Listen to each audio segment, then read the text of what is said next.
will hear a number of different recordings, and you will have to answer questions on what you hear. There will be time for you to read the instructions and questions, and you will have a chance to check your work. All the recordings will be played once only. The test is in 4 sections. At the end of the test, you will be given 10 minutes to transfer your answers to an answer sheet. Now turn to Section 1. Section 1. You will hear a conversation between a guest and the receptionist at a hotel. First, you have some time to look at questions 1 to 5.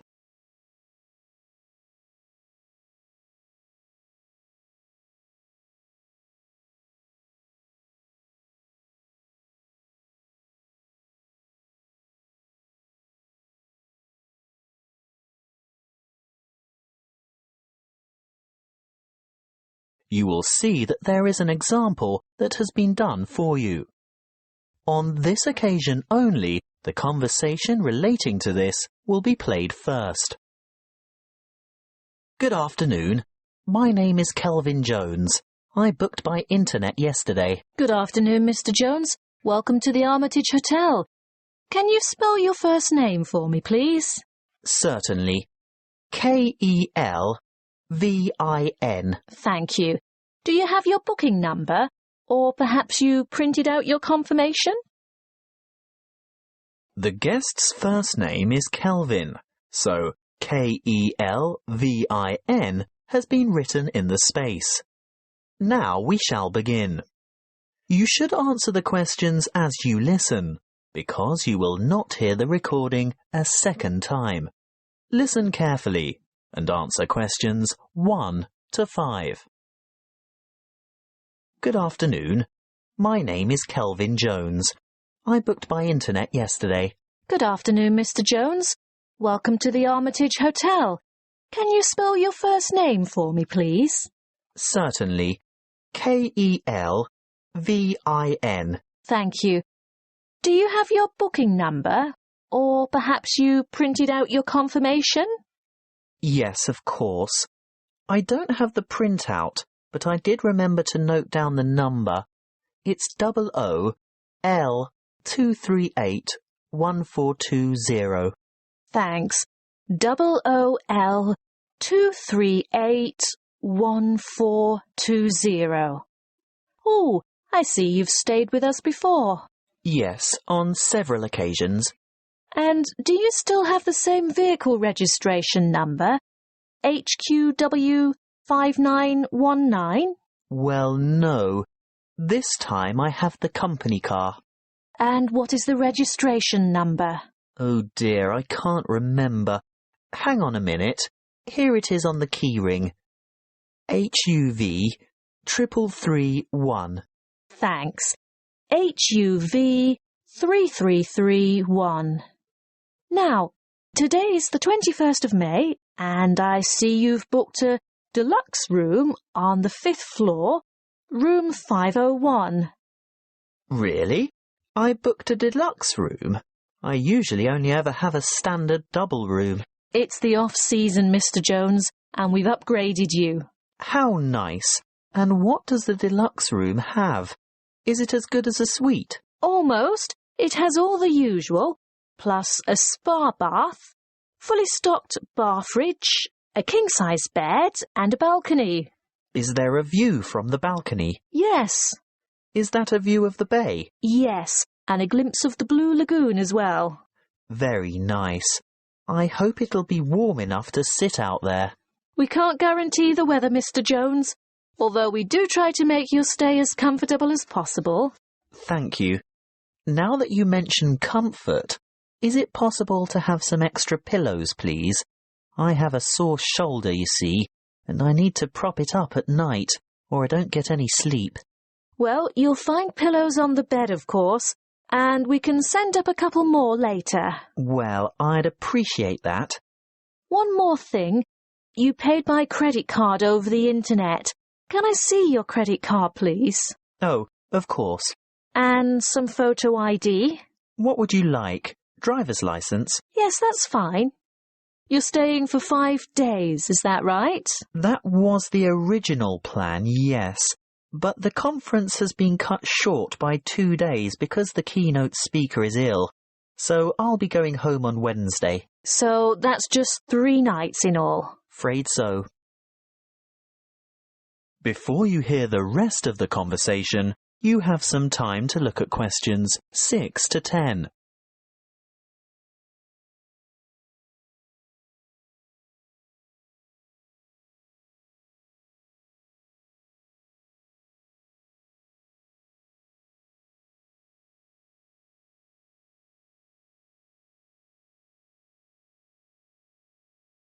Now listen and answer questions 6 to 10. Is there anything else I can help you with? Actually, there is. The conference is in a building called Chancery Chambers, but I don't have any idea how to get there. Oh, that's the funny-shaped building on the corner of King and Richard Streets. It's quite straightforward, really, and only a few minutes' walk. Look, I'll show you on this map. Good. A map. I like to follow a map if possible. Right, well, step out the front entrance of the hotel and you're on Hobb Street. Head south on Hobb Street towards Gorse Lane and take the second on the left onto Vickers Street West. Go all the way down the hill past the Mexican Cafe on your left, the Rebel Hostel on your right, and the big church on the corner of Allen Street. Oh, I think I know the one. It has a huge steeple. Yes, you're right. When you get to the bottom of the hill, you'll have to cross over the main street. What's the name of the main street? Mill Street. Mill Street. Ah, yes, there it is. Cross the main street and continue on to Vickers Street East. There's a big bank next to a bookshop on the corner.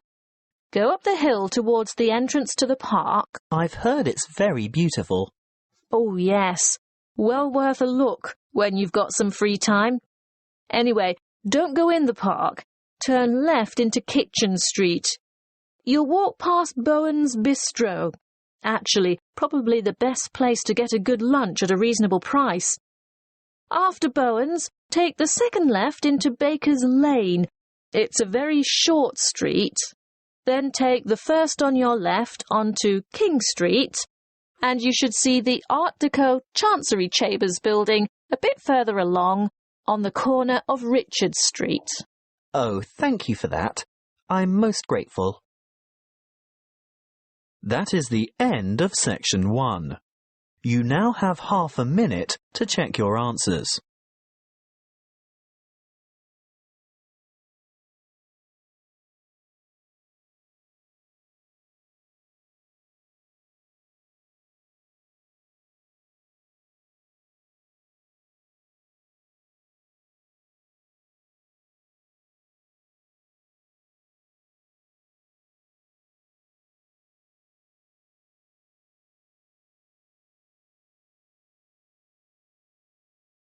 Now turn to section 2. Section 2. You will hear a recorded message by an employee of an investment society giving information about savings and investment options.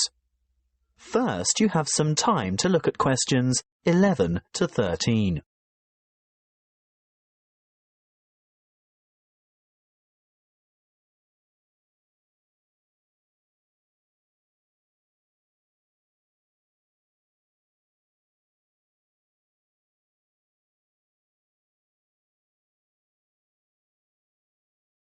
Listen carefully and answer questions 11 to 13.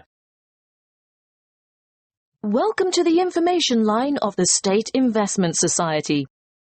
Why would you choose to put your money into an investment society and not a bank? Well, SIS offers everything you'd expect from a bank, but the difference is we're a cooperative. We're 100% owned by our customers, people like you, and that means we always put your best interests first. You won't see our profits going into large foreign-owned finance corporations. No, you'll see them coming back to you and your local community. As a cooperative, we work hard to keep our fees competitive and absolutely minimal. Even better, we can advise you about ways to avoid fees. Here are some suggestions. Firstly, we recommend you carry out as much of your personal banking as possible with us. We won't charge account fees unless your account becomes inactive for some reason. See? No unnecessary fees. Secondly, if you maintain certain minimum account balances, you won't have to pay any transaction charges for transferring money between any accounts that have the same customer number, although there may be some service charges that apply, such as the establishment of automatic payments. So, how can we help you? Before you hear the rest of the talk, you have some time to look at questions 14 to 20.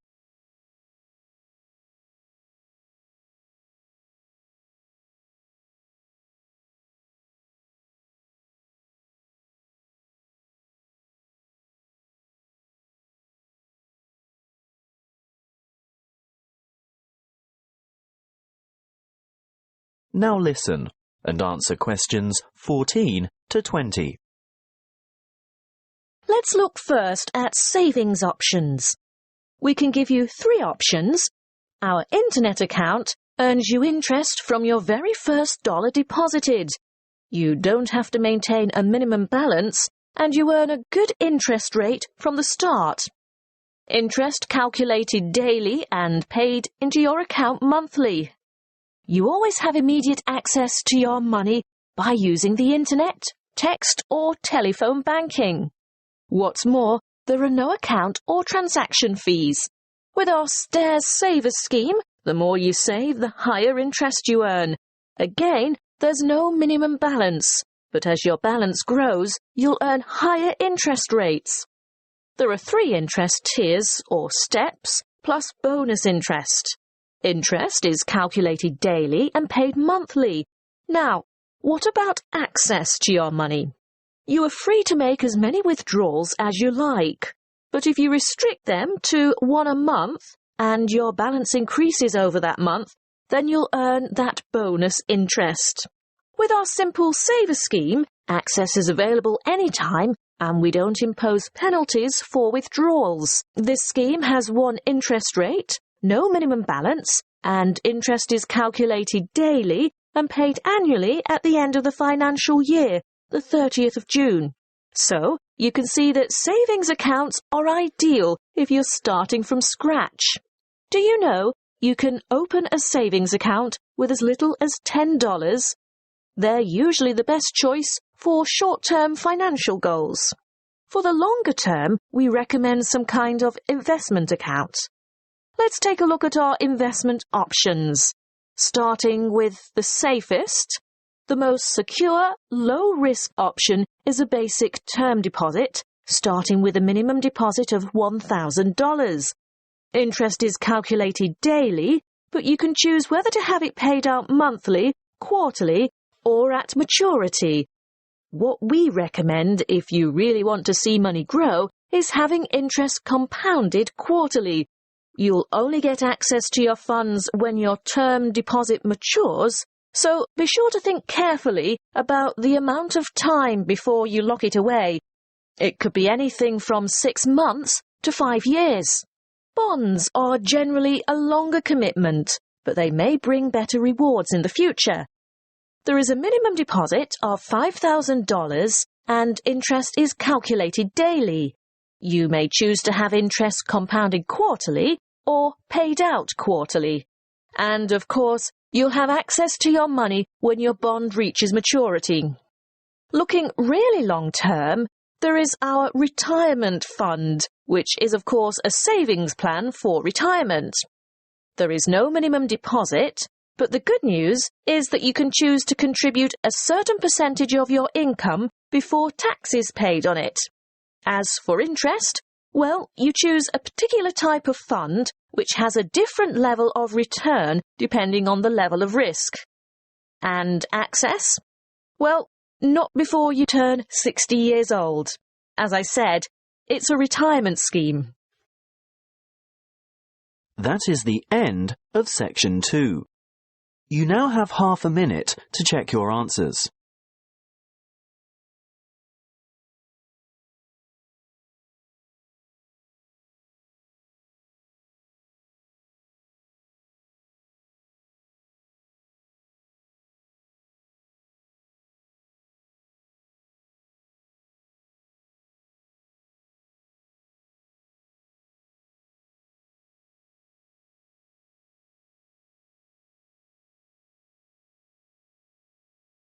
Now turn to Section 3. Section 3. You will hear a conversation between two students and their professor, who is asking them to organise a panel discussion for an upcoming conference. First, you have some time to look at questions 21 to 23.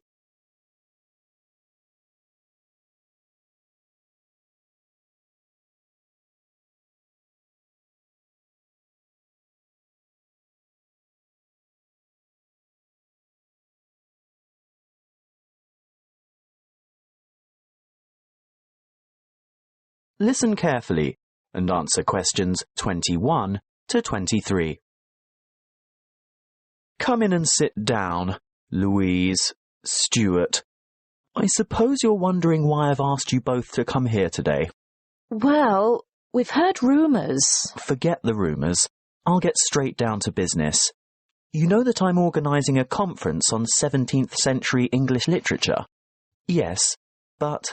Well, I've arranged for 3 keynote speakers, and I've invited 25 panellists so that we can have 5 panel discussions. And I want you two to organise one of the panel discussions. But we haven't done that before. Is it like a team presentation? No, the purpose is quite different. In a team presentation, the group presents agreed-upon views, as you have both done at the end of a group project. Yes. Well, in a panel discussion, the purpose is to put forward different views. We want to expose the audience to several different viewpoints at the same session. It can help the audience evaluate their own positions regarding specific issues, and if it's well conducted, it's usually more interesting than a single speaker forum. Before you hear the rest of the conversation, you have some time to look at questions 24 to 30.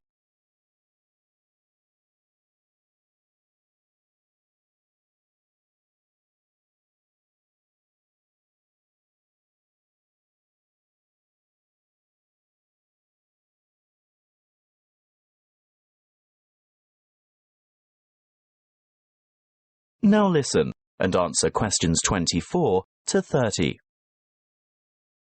And what exactly do we have to do? Well, you'll take the role of leader or moderator and assistant. Is that like the role of chairman? Yes, that's it. Sounds daunting. Not at all. I've already done a great deal of the preparation myself. Let me run through the procedure with you. I've singled out an issue that will entail quite some conflict of opinion. I've selected panellists who are well informed and will probably have contradictory points of view. That's very important, you know. Actually, I feel a bit nervous. How many panellists will there be? Well, I've invited 5 panellists for each panel because that's probably the maximum number that an inexperienced moderator can handle. But don't worry. I always invite more than we need because you can be sure someone won't be able to make it, so you'll probably just end up with 4, which is a very manageable number. Oh, I see. And I've chosen a moderator. That's you, by the way. Ah, but Stuart will help, right? Yes, I'll get on to timekeeping and whatnot shortly. That's where an assistant is indispensable. But what procedure do we follow to conduct the panel discussion? Don't worry, I was just about to say, I've also settled on the format. What is it? There are various formats that can be followed, but I've always found this one to be very effective. Yes? Okay. Make some notes on these guidelines as I run through them, and ask me questions about anything you don't understand. We're ready? Firstly, the moderator introduces the topic and the panellists. But we don't know who the panellists are. Don't worry, I've prepared a short biographical introduction for each one of them, and I'll give you that information tomorrow. Oh, good. Next, the panellists are given a set amount of time to present their views on the topic. I'd say about 2 minutes each should be sufficient. Now, this is where Stuart's timekeeping is going to be important. You have to keep to the schedule all the way through because the lecture room has only been booked for an hour. How do I indicate when the time is up? You stand off to one side of the panel, either with your back to the audience or hidden from the audience, but in full view of the panel and moderator. You have a digital clock or timer, and you hold up the appropriate number of fingers to give the number of minutes. When the time is up, you make a cutting gesture with your hand. Ah, but what if the panellists keep talking? Then that's your job to politely intervene and move on to the next segment, which is the discussion itself. Panellists discuss, ask questions, and react to the opinions of other panel members. This, of course, is their primary function and should occupy about 60% of the allotted time. Stuart will watch the time, right? Yes, because you'll be making brief notes. Why? Well, when the time's up, the moderator shuts down the debate and provides a summary of the discussion. Oh, and then it's over? Well, no. The secondary function of the panel is to answer questions from the audience, and that should take up the remaining 15 to 20 minutes.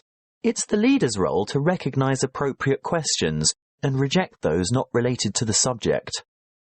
During the question period, you must maintain strict control, and this will most likely be the toughest part of the whole job. Oh dear. Stuart will of course help you here by ensuring that as many people as possible have a chance to ask their questions, and that no one member of the audience tries to dominate. With about 5 minutes to go, he'll announce that there's time for only a couple more questions, then announce, last question. And then it's over? Not quite. You still have to acknowledge the involvement of the panellists and invite the audience to thank them with a round of applause. Should I clap too? Yes, you should both take part in the applause. That is the end of section 3. You now have half a minute to check your answers.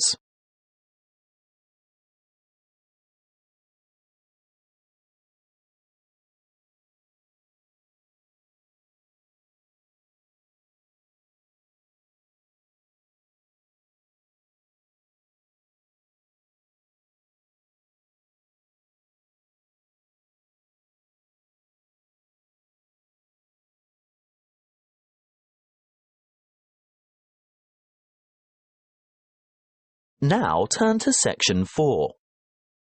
Section 4.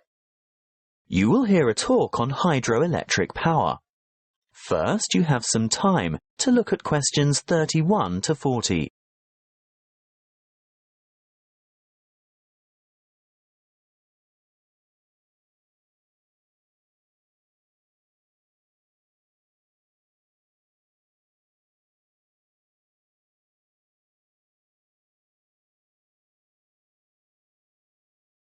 Listen carefully and answer questions 31 to 40. Welcome to our series on renewable resources. The topic today is hydropower. As you most probably know, hydro means water, so we are talking about using water to generate electricity. Of course, there are many ways to generate electricity, but hydropower is important to the community. Firstly and obviously because it's renewable.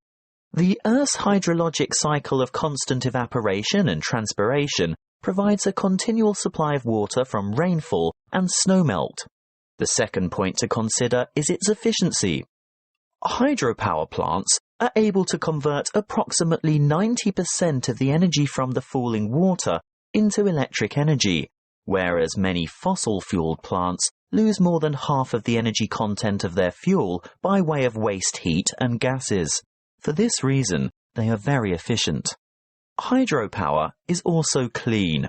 It doesn't emit harmful gases that contribute to air pollution, acid rain and global warming. No trucks, trains or pipelines are needed to bring fuel to the site, and there's no noise pollution either. Furthermore, hydropower plant machinery is fairly simple and runs at slow speeds, which makes it reliable and durable. And hydropower units are flexible also. They have the ability to start quickly and adjust rapidly to changes in demand for electricity, thus enabling them to meet peak loads. But this also allows them to serve as reserve capacity and bring more stability to the power system overall. The dams that provide hydroelectric power also have other uses, such as navigation, flood damage reduction, water supply, recreation, irrigation, and low-flow augmentation, but it's not the purpose of this talk to go into those details. How do the hydropower plants work? Well, a dam is built across a river, which captures water to form a reservoir and raises the water level to create head. Think of head as the vertical distance that the water falls as it passes through the dam. In other words, the difference in water level between the reservoir behind the dam and the river below. Water from the reservoir flows through an intake gate into a penstock. This is a kind of narrow channel which leads to the turbine below. The force of the water causes the turbine to rotate rapidly, which in turn drives the generator to spin and produce electricity. The electricity is carried the long distances from the powerhouse to substations on the outskirts of cities via power lines. Can you build a hydropower unit on any river? Well, no. Just having water in a river isn't enough. A good dam site must have enough stream flow as well as enough head. A fast-flowing river on the plains is probably not suitable because a dam couldn't be built high enough to provide the head needed for efficient production of electricity. On the other hand, dams in arid high country may have plenty of head but insufficient stream flow. The perfect spot for a hydropower plant is where the right combination of stream flow and head exists. What about the environment? Surely the construction of large dams has an environmental impact. Well, yes it does. Certainly dams and reservoirs are built to improve the lives of people living in towns, farming communities and cities. But there must be a balance between development and preserving the natural environment. Needless to say, the natural river environment is changed, which leads to changes in river ecology and aquatic habitat. Sometimes, for example, dissolved oxygen levels below dams get so low in summer that there is a negative impact on aquatic life. These levels can be improved, however, by using special aerating turbines and/or injecting oxygen directly into the stream flow. In order to protect and improve the habitat for endangered and other species of birds, fish and water life, there needs to be a thorough review of operating plans to see if a better balance can be achieved. Hydropower plant design and operation must not only meet the needs of consumers for electricity, but work hand in hand with agencies whose concern is for the fish and wildlife, water quality and water supply. That is the end of section 4. You now have half a minute to check your answers.